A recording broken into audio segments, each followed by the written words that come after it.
Sahabat Indobol, kali ini dalam program Coffee Table Show, kita akan membicarakan satu isu penting yang selama ini menjadi perhatian publik, yaitu tentang korupsi. Nah, ketika kita membicarakan soal korupsi, sebenarnya kita, awaknya Coffee Table Show ini, itu suka ilfil. Kenapa ilfil? Karena sejak reformasi, sejak lahirnya Undang-Undang KPK di tahun 2002, dan setelah KPK berdiri, kemudian KPK dalam tanda petik menyetorkan begitu banyak orang ke penjara karena kasus korupsi, ternyata nggak ada yang kapok. Nggak ada yang kapok, bahkan terus berulang. Di tengah itu semua, Undang-Undang KPK-nya juga menurut civil society itu dilemahkan melalui revisi Undang-Undang KPK kalau tidak salah di tahun 2019. Bersama Coffee Table Show itu ada dua tokoh muda yang concern dengan pemberantasan korupsi atau isu-isu terkait dengan korupsi. Yang pertama, siapa lagi kalau bukan Bang Julius Ibrani. Selamat datang di Coffee Table Show, Bang Julius. Terima kasih Bang Iswan. Nih beliau aktivis LSM lama kan. Kita lihatnya cuma di media massa aja, nari-nari. Nah, yang berikutnya itu adalah Mas Febrian. Mas Febrian adalah peneliti Indopol yang baru saja melakukan riset tentang indeks persepsi publik lah tentang korupsi, atau hasilnya nanti kita tanya. Tapi kita tanya dulu sama aktivis kawakan ini, Bang Jun. Ya. Bang Jun, bentar lagi 6 bulan lagi nih pemilu. Ya. Kemudian isu korupsi itu selalu memuncaki tema utama yang dijual oleh para kandidat yang ingin mencalonkan diri, mau jadi presiden, mau jadi cawapres, mau jadi caleg, mau jadi kepala daerah, gitu. Walaupun kadang-kadang jarak antara janji dengan realisasi itu terlalu jauh kan. Nah, Bang Jo sendiri ngelihat isu korupsi ini menjelang pemilu itu, atau keadaan atau perkembangan isu korupsi ini seperti apa menurut kaca pandangnya Bang Jo? Iya, isu korupsi sekarang sudah berubah, bukan hanya menjadi isu elitis. Kalau dulu dia isu elitis, kenapa disebut elit? Dia hanya menjadi diskursus di kalangan berpendidikan atau pegiat-pegiat yang memang concern terhadap isu anti korupsi dan menyasar pada level kebijakan, lalu program politik kekuasaan dan yang lain. Nah, isu ini bahkan sudah merebak luas. Dia sudah menjadi wacana di akar rumput, bahkan untuk hal-hal yang paling sederhana. Misalnya ketika kita menghadapi pandemi, hal yang paling sederhana dan kemudian menjadi trigger kemarahan publik itu adalah satunya gap antara mereka yang berkuasa, pejabat, dengan masyarakat akar rumput.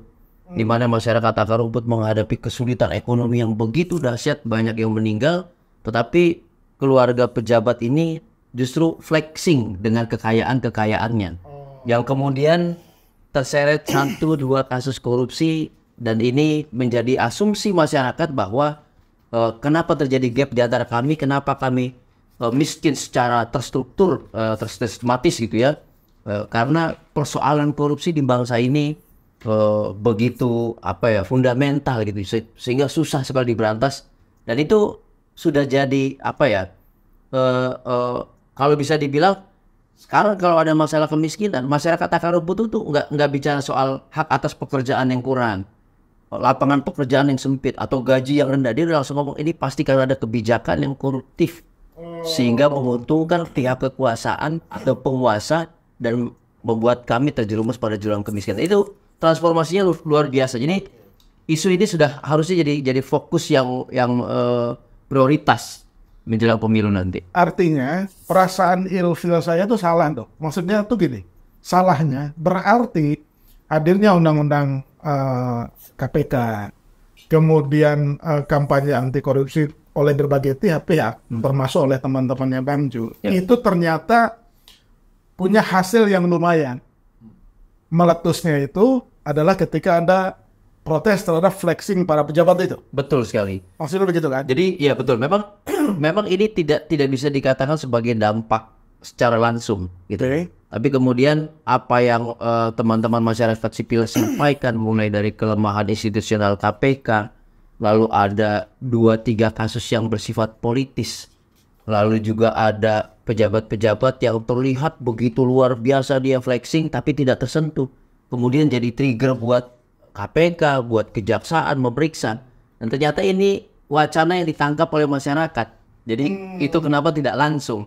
Masyarakat tidak menganalisis bahwa oh ini ada keberpihakan politik, oh ini ada kebijakan tanda kutip amnesti sehingga mereka tidak tersentuh dan segala macam. Oke. Tapi ternyata itu yang menjadi wacana umum ya, kalau kita bilang sekarang no viral no justice. Itu begitu viral karena masyarakat merasa wah ini gua hidup susah, dia enak-enakan sambil pamer, viral, mau tidak mau itu jadi respon atau direspon oleh instansi. Nah ini dimensi yang lain, tapi dia inline sebetulnya antara gerakan masyarakat sipil dan respon dari akar rumput gitu. Oke. Pertanyaan terakhir sebelum ke sana. Bukan terakhir beneran. Bukan terakhir. Ya, maksudnya ke Mas Febrian dulu tuh, soal data-data terkini ya. Sebenarnya kan kita ini udah begitu banyak punya lembaga untuk mencegah korupsi. Kalau di kementerian tuh ada Inspektorat Jenderal, ada BPKP, ada BPK, ada pengawasan dari legislatif juga, ada Bareskrim atau Polri, ada kejaksaan. Ditambah lagi dengan ya KPK kan. Tapi kok korupsi itu masih terus dan seperti nggak ada kapoknya. Menurut Bang Ju itu kenapa ya masyarakat kita tuh seperti kok ya untuk tidak mengatakannya permisif, yang memaafkan atau memaklumi gitu, atau gimana sih? Gimana pandangannya? Jadi begini, kalau kita bicara deterrent effect, maka kita bicara apakah pemberantasan korupsi itu mampu menyasar aspek-aspek korupsi itu secara holistik. Aspek pertama adalah korupsi lewat kebijakan. Belakangan ini kan ngetrend tuh pajak-pajak perusahaan atau pengusaha yang menunggak dia dapat amnesti, dapat pemutihan. Atau bahkan kemarin yang ramai 3,3 juta lahan pertambangan ilegal diputihkan, gitu, sawit dan pertambangan kemudian diputihkan. Nah ini kebijakan yang sifatnya koruptif. Itu pertama. Yang kedua, dari segi institusionalnya juga, misalnya KPK, dia menghadapi persoalan secara kepemimpinan dan kelembagaan juga. Kita tahu mulai dari ketua KPK-nya Firly Bahuri, kemudian ribut-ribut penetapan tersangka kepala Basarnas yang merupakan anggota TNI aktif, dan 3 komisioner saling menyalahkan dan ujung-ujungnya penyidik yang kena batalan, padahal saya tahu persis penyidik sudah melakukan langkah yang benar dalam penetapan tersangka dan yang lain. Nah dan tidak lupa hal-hal sepele yang tidak pernah kita lihat ada di KPK, misalnya ada dugaan gratifikasi lewat kasus kepada komisioner, lewat helikopter dan yang lain. Dan terakhir adalah masyarakat juga melihat kasus-kasus yang belakangan ditangani ini ada transformasi juga. Kalau dulu ciri khasnya adalah dicari kasus yang betul-betul sifatnya top down, jabatan tertinggi dengan kebijakan yang paling tinggi dia tangani, sehingga ketika dia tangani dia mengubah semua sistem sampai ke bawah, top down sifatnya. Nah sekarang dia berbeda, top down ini sudah tidak digunakan lagi, dia menggunakan sistem bottom up. Jadi kasus-kasus kecil seperti menyebarkan jala di laut, gitu. Syukur-syukur dia dapat, gitu. Kalau bahasa populernya dalam kalangan praktisi hukum adalah building from scratch. Dia lihatnya laporan-laporan yang nggak beres mana, laporan keuangan mana, dia cari apa, BUMN, kementerian. Jadi seolah-olah makanya sekarang kita lihat kasus kecil, entah siapa pejabatnya ini, bukan pejabat top level, tidak menentukan kebijakan juga, tidak mempengaruhi nasional juga. Nah, transformasi ini membuat masyarakat melihat pemberantasan korupsi tidak menyasar pada kualitas, tapi kuantitas. Nah, artinya apa? Kalau dia cuma ngejar kuantitas, ketika kuantitasnya sudah terpenuhi, misal 1 tahun cuma ngejar 50 kasus, kita yang di luar 50 kita aman. Nah, deterrent effect itu akibatnya melemah. Karena dia tahu kalau yang dihajar kualitas dan kebijakannya, siapapun yang terlibat pasti kena. Tapi kalau dia ngejar hanya kuantitasnya saja, masyarakat akan melihat, udah kok tahun lalu kena 50 orang, tahun ini dari 50 orang nih, meskipun baru bulan Agustus kita aman. Nomor 51 dan seterusnya nggak akan kena. Jadi masyarakat melihat itu, dia tidak melihat keberingasan dan kesangaran pemberantasan korupsi. Deterrent effect itu akan lemah ketika seperti itu. Dan termasuk yang terakhir adalah bumbu politik. Ini kenapa alasan pemberantasan korupsi harus jadi prioritas isu dalam pemilu 2024 nanti, karena mulai dari kasus Harun Masiku, kemudian Formula E dan yang lain, ini kan nuansa politiknya kuat sekali.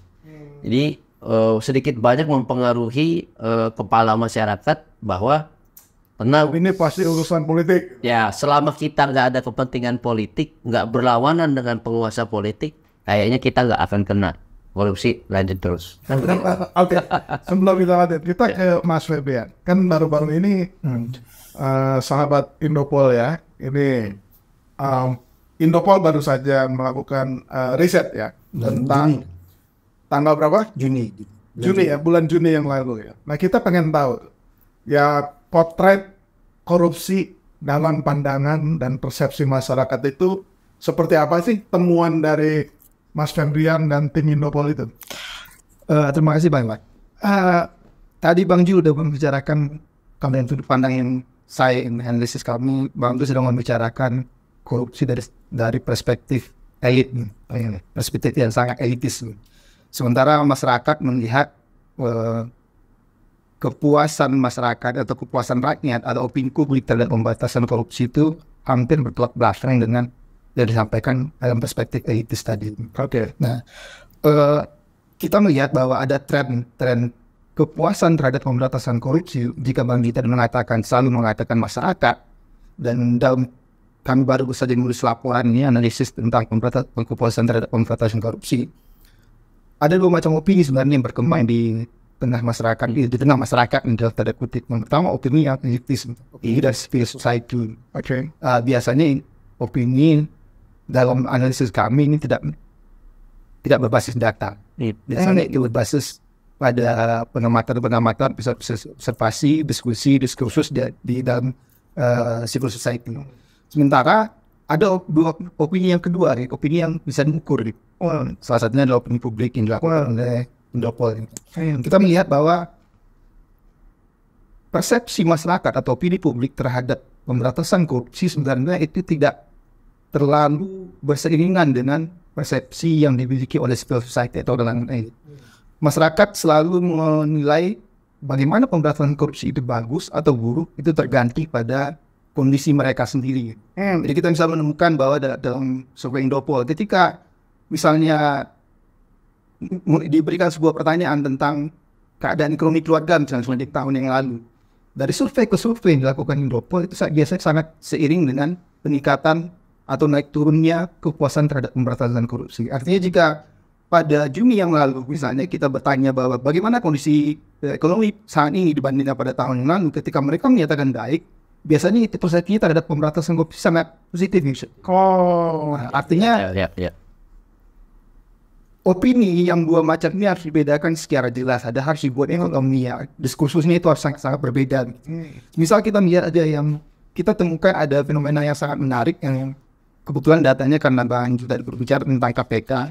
Misal di Banten saja, sejak 2004 ketika berdirinya KPK sampai tahun 2022 itu ada 27 kasus korupsi yang terjadi di Banten. Banten kampung saya.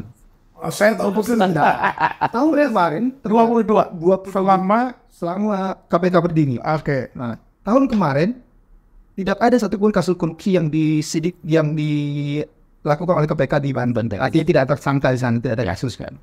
Tapi dalam survei opini publik yang dilakukan oleh Indopol, tingkat kepuasan yang dimiliki oleh masyarakat Banten terhadap pemberantasan korupsi secara nasional itu sangat rendah sekali. 66% masyarakat Banten itu nggak puas dengan pemberantasan korupsi. Oh, oke. Nah, kita bandingkan dengan misalnya kondisi Jakarta, di mana hiruk pikuk opini publik, diskursus civil society, akademisi yang berbicara di podcast seminar-seminar yang menyatakan bahwa pemberantasan korupsi sangat buruk. Ternyata publik Jakarta menganggap pemberantasan korupsi itu sangat bagus. 78% dari masyarakat Jakarta menganggap pemberantasan korupsi sangat bagus. Nah, secara nasional itu angkanya di atas 60%. Apa itu? Kepuasan terhadap pemberantasan korupsi. Nah, kita melihat karena Indopol ini baru melakukan penelitian sejak 2021, November 2021, kita melihat bahwa fenomena itu harus dilihat dalam konteks ketika kita berbicara tentang masyarakat atau rakyat. Sebenarnya kita yang di kalangan elitis, misalnya, maksud saya civil society itu sudah sangat elitis kan. Kita yang di kalangan elit ini ketika berbicara atas nama rakyat, sebenarnya agak bertolak belakang dengan persepsi rakyat terhadap pemberantasan korupsi. Nah, satu hal yang paling penting kita sorot dalam hal ini adalah bahwa tingkat engagementnya terhadap politik, terhadap partai politik, terhadap calon presiden, terhadap persepsinya terhadap politik secara umum, tingkat kepuasan terhadap presiden itu sangat berpengaruh terhadap persepsi publik bagaimana pemberantasan korupsi itu dilakukan oleh pemerintah, oleh lembaga-lembaga pemerintah. Terutama dalam analisis ini kita melihat bahwa apa yang dilakukan KPK dan persepsi publik selama ini sebenarnya tidak ada perseiringan data.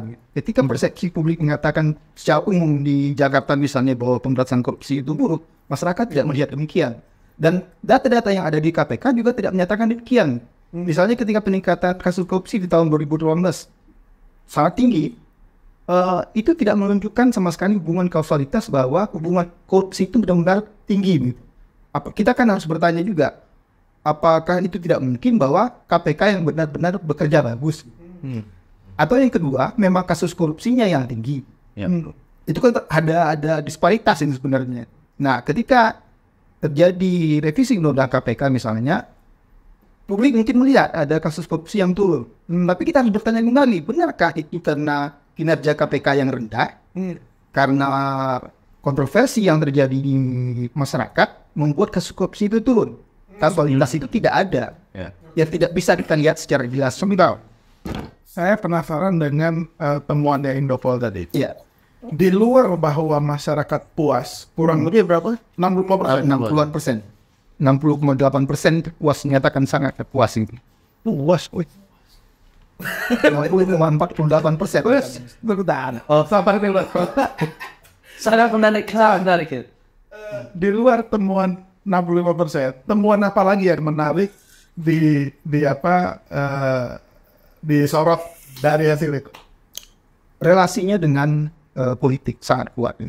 Maksudnya jika kita melihat anomali belakang ini, misalnya tingkat approval rating presiden yang sangat tinggi, itu kami sudah juga melakukan beberapa riset kecil-kecilan di seluruh dunia. Itu nggak ada pernah terjadi ketika seorang presiden di periode kedua itu memiliki tingkat approval rating yang setinggi 80%, bahkan ada yang menyatakan habis 90%.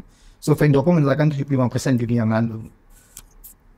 Kami melihat rating ketika approval rating presiden naik, itu kecenderungannya juga ikut naik. Kepuasan sudah pemberantasan. Ketika approval rating presiden agak turun, itu cenderungannya kepuasan terhadap korupsi agak turun. Artinya opini publik, baik itu opini publik di grassroots yang seperti disampaikan oleh Bang Jo tadi, dan opini publik yang ada di civil society, sebenarnya itu tidak mewakili kenyataan yang sebenarnya. Nah, bagi Indopol dalam analisis ini kita harus melihat mengapa disparitas itu terjadi.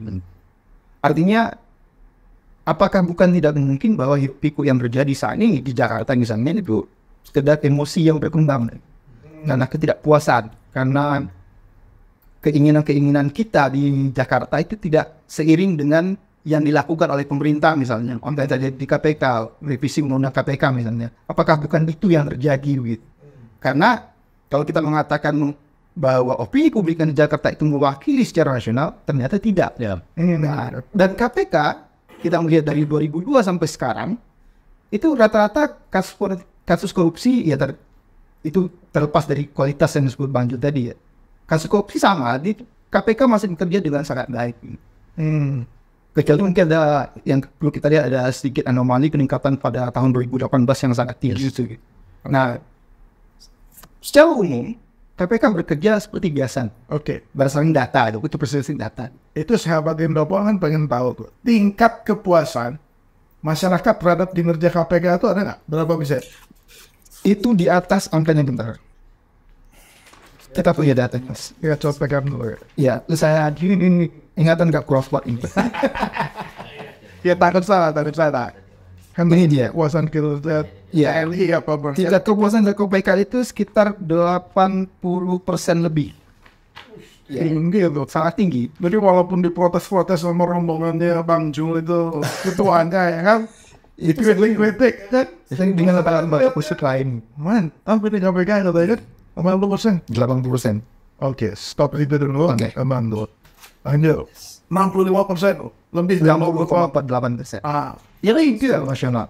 Puas, berarti paten ini pemberantasan korupsi kita ya. Ya, kalau kita bilang tadi menarik karena satu ya aku perhatikan tuh ada kontradiksi antara pendapat elit dengan masyarakat akar rumput.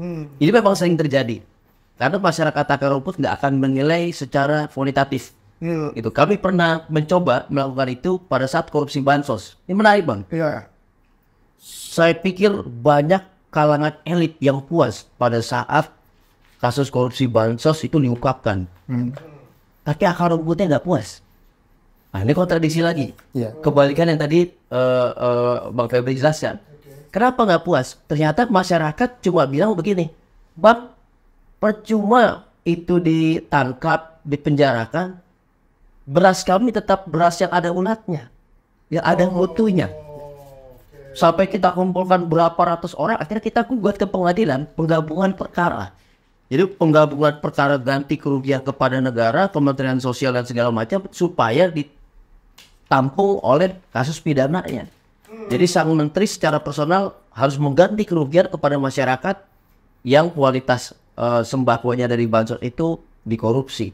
Nah ini kontradiksi yang sama sebetulnya. Sebentar. Artinya, meskipun ada tindakan tegas kepada pelaku korupsi, tapi di lapangan hasilnya tidak berimbas kepada peningkatan kualitas. Itu yang tadi aku bilang, Bang.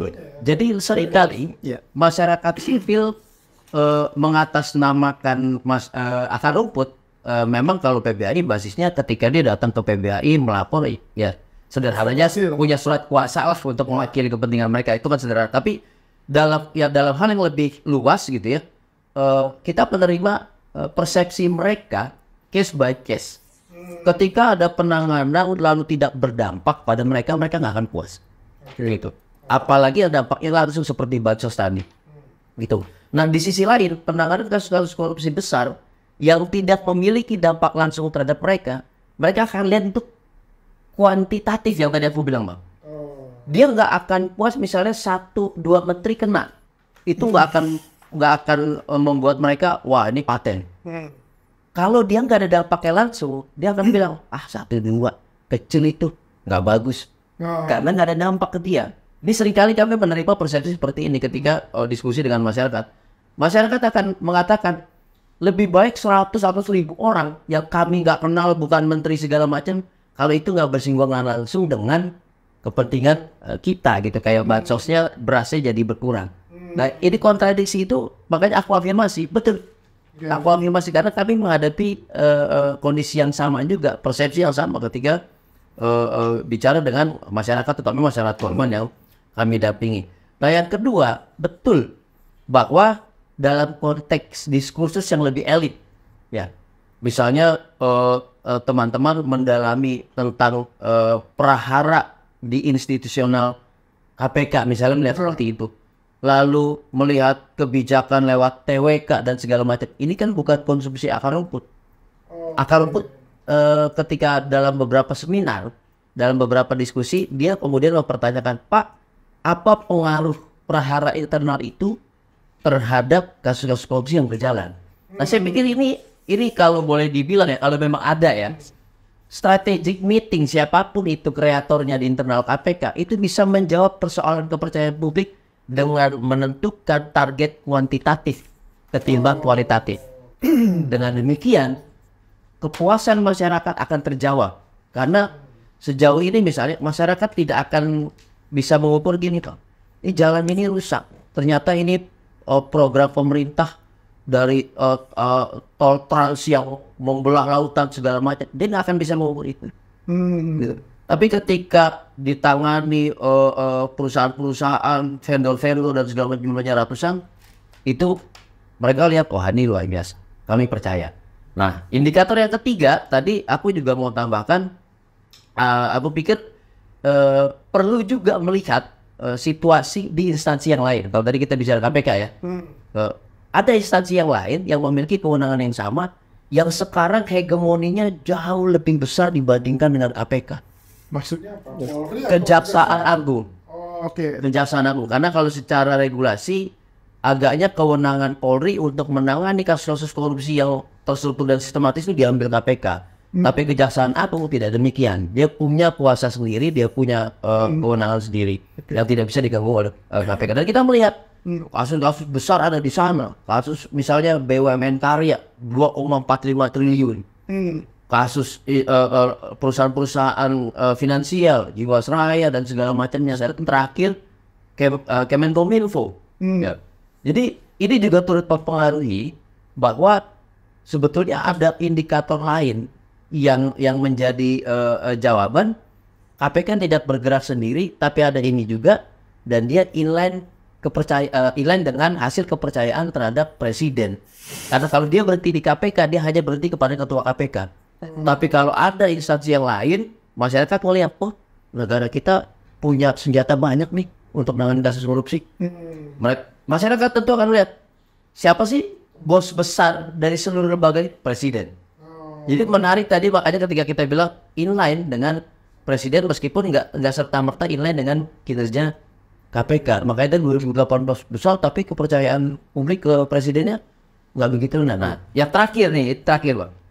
Maksudnya terakhir responnya adalah yang menarik adalah ada konsistensi penurunan Corruption Perception Index CPI dari Transparansi Internasional, di mana secara gradual dia menurun dari 2019 periode kedua sampai 2022 dari angka 40 ke 34. Artinya kalau kita mau hitung secara rata per tahun dia turun 2.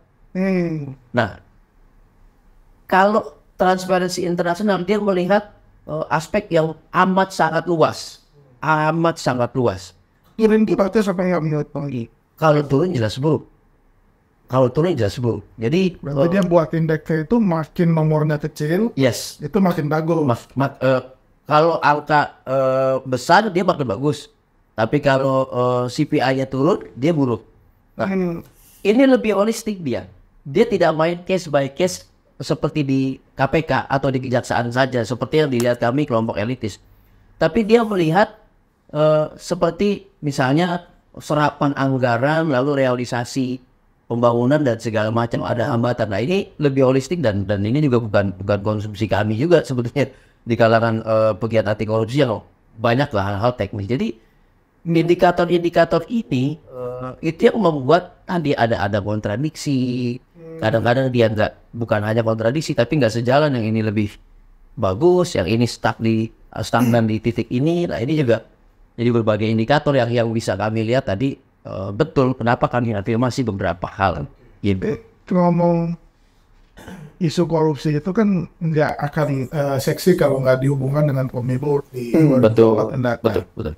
Menurut Bang Jul yang banyak paham di lapangan ya, apakah isu pemberantasan korupsi atau isu korupsi itu menjadi preferensi yang menentukan pemilih untuk menentukan pilihannya, baik kepada partai, kepada figur legislatif, atau kepada capres juga. Ya, ya ini kalau aku harus bagi dua dimensi nih Bang, lagi-lagi tadi ya, karena betul tadi dikotomi persepsi dari kalangan masyarakat sipil yang bisa tergolong elitis dengan masyarakat akar rumput ya. Pertama, kalau dari masyarakat sipil ya, golongan teman-teman pegiat HAM, pegiat kemanusiaan, dua-duanya inline nih sama anti korupsi ini. Ini udah clear. Statement kita tegas waktu itu dalam diskusi dengan beberapa jejaring, dengan perwakilan masyarakat korban. Kita berujung pada dua hal. Pertama, jangan pilih calon presiden pelanggar HAM. Yang kedua, jangan pilih presiden yang tidak punya agenda anti korupsi yang kuat. Gitu. Simply saying, dia mengatakan bahwa apakah calon ini punya step ke depan yang konkret untuk memperkuat KPK bagaimana, untuk memperkuat Polri bagaimana, untuk memperkuat kejaksaan bagaimana, termasuk memperkuat Mahkamah Agung bagaimana. Nah ini yang menarik Pak. Jadi di kalangan ini sudah seperti itu. Ya. Sampai kita mulai, ini masih berjalan ya Pak. Koalisi ini masih berjalan untuk merespon pemilu. Tapi nggak nyebut nama tuh dari 3 orang. Oh, ujung-ujungnya nanti kita akan naming. Kita akan melakukan naming. Oh, berani naming ya? Oh, harus. Ketika nama itu sudah diumumkan oleh KPU sebagai calon, kita berhak untuk naming. Itu secara hak asasi manusia begitu. Tapi kalau belum disebut, jangan. Tapi kalau sudah dipublikasikan, dia sudah menjadi barang milik publik. Dia lolos SKCK, lolos kelakuan baik dan segala macam, itu udah jadi barang publik. Kita akan naming. Salah satunya dengan cara misalnya kita coba investigasi, kita sisir. Calon ini tim pemenangannya siapa? Apakah dia bermasalah dengan kasus korupsi dan nyangkut gitu loh. Yang kemudian akan menyandra si calon presiden nanti. Gitu. Yang pertama, yang kedua adalah apakah si calon ini didukung oleh partai-partai yang kuat dalam perspektif anti korupsi atau justru nyangkut juga dalam berbagai macam kasus korupsi. Jadi itu kita masih sebutkan juga. Dan ada potensi ketika terpilih maka tersandra lagi lah lembaga-lembaga aparat penegak hukum anti korupsi ini supaya tidak mengusut. Nah ini kita sampaikan. Nah kalau di kalangan akar rumput, masyarakat akar rumput Bang, dia dimensinya begini kira-kira. Siapa calon presiden yang kalau terpilih nanti program kemasyarakatnya itu tuntas. Tidak seperti program-program pembangunan yang kemudian banyak korupsinya, akhirnya infrastruktur mangkrak, program bantuan sosial nggak berjalan, program dana pendidikan juga dikorupsi, program stunting yang katanya 10 miliar, 8 miliar buat rapat, 2 miliar buat beli telur. Nah, masyarakat masih pada level itu. Dan masyarakat sudah mulai menyisir, ya. Kalau dalam diskusi kita di seminar-seminar sudah mulai bertanya, ini dari partai mana?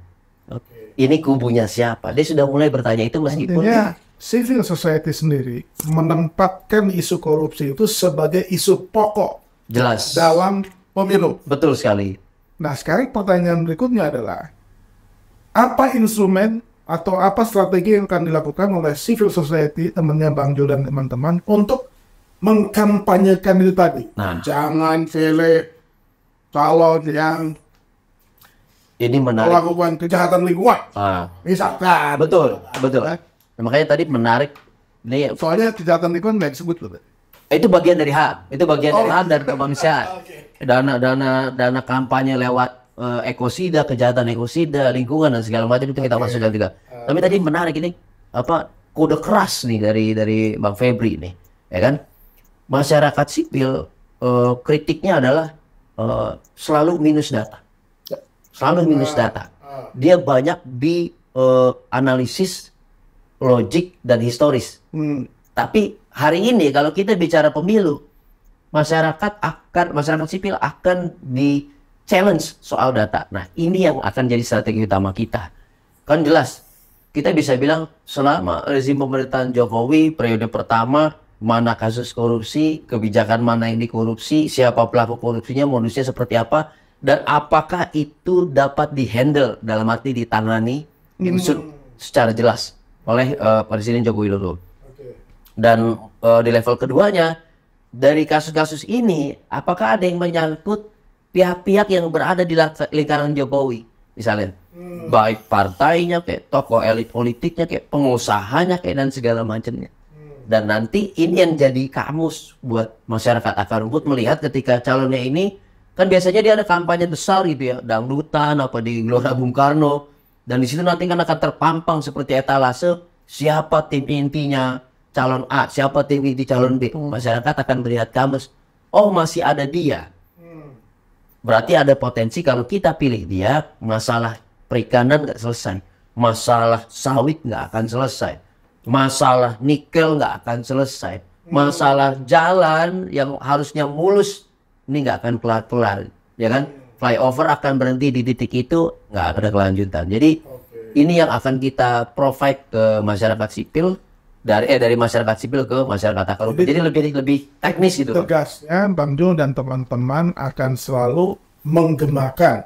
Ya, betul. Ya, salah satunya isu korupsi agar menjadi preferensi pemilih. Betul. Oke.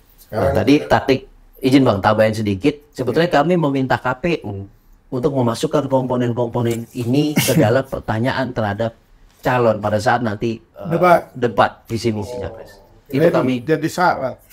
Dia pernah melanggar HAM dilarang itu. sebetulnya syaratnya sudah ada, yaitu berupa berkelakuan baik. Kita bilang tidak baik, tapi negara mengeluarkan kertas itu, jadi agak susah tuh Bang. Respon baiknya tahun ini. Iya, baik di tahun pemilu ternyata kan itu. Kita mulai di penghujung sahabat Indopo ya kan. Biar Bang Jul ngopi dulu. Oh, siap.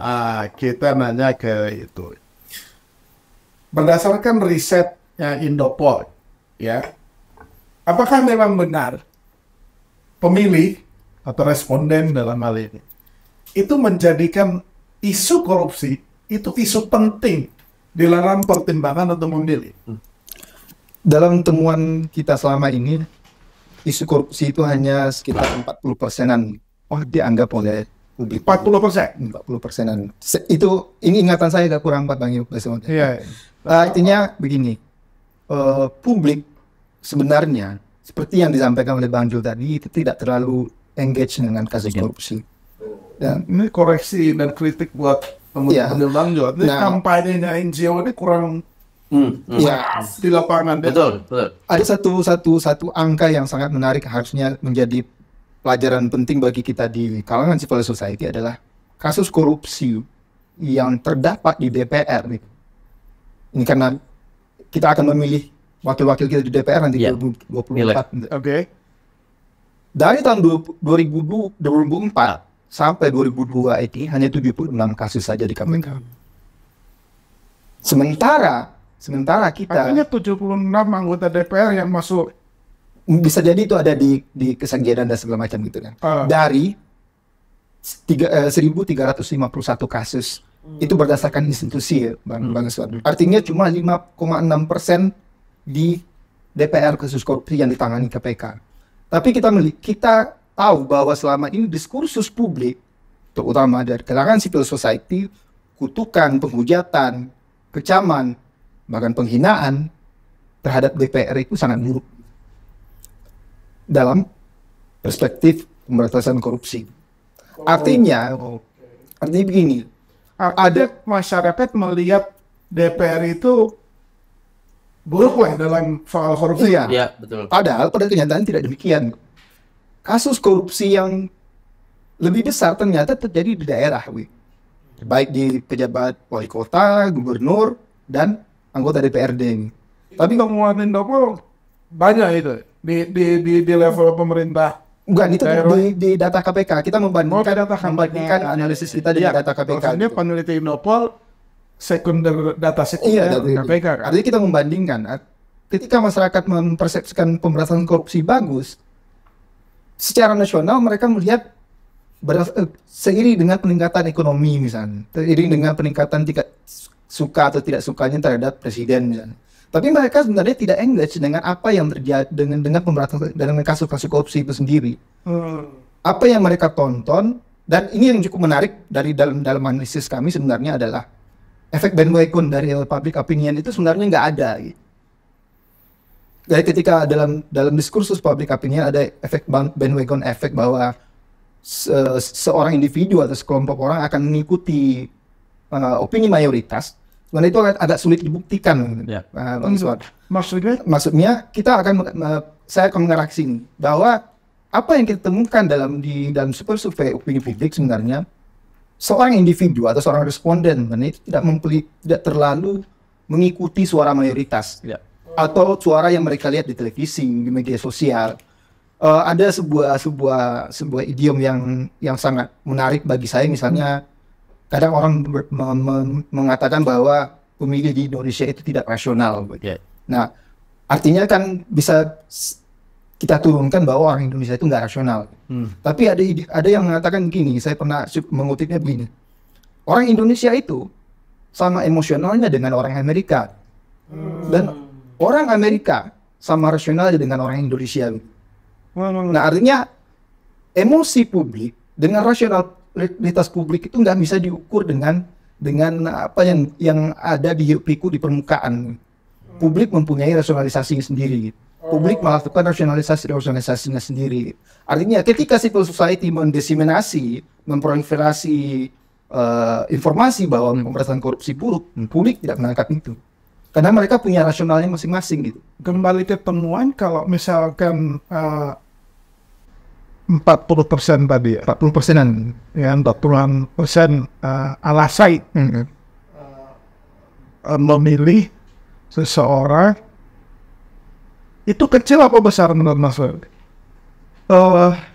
Kita tidak bisa mengkuantifikasi seperti itu, Bang Ilham. Tapi menurut saya begini, saya analogikan ini saja. Ketika beberapa kalangan mencoba memframing pemerintah misalnya dengan masalah hutang, nah dengan itu hampir setara dengan kasus korupsi. Ketika kita berbicara di permukaan tentang kasus korupsi, itu setara dengan pembicaraan dengan kasus hutang. Seperti yang disampaikan oleh Bang Jul tadi, bahwa kalian nggak merasa itu. Ini nggak ada hubungannya dengan mereka.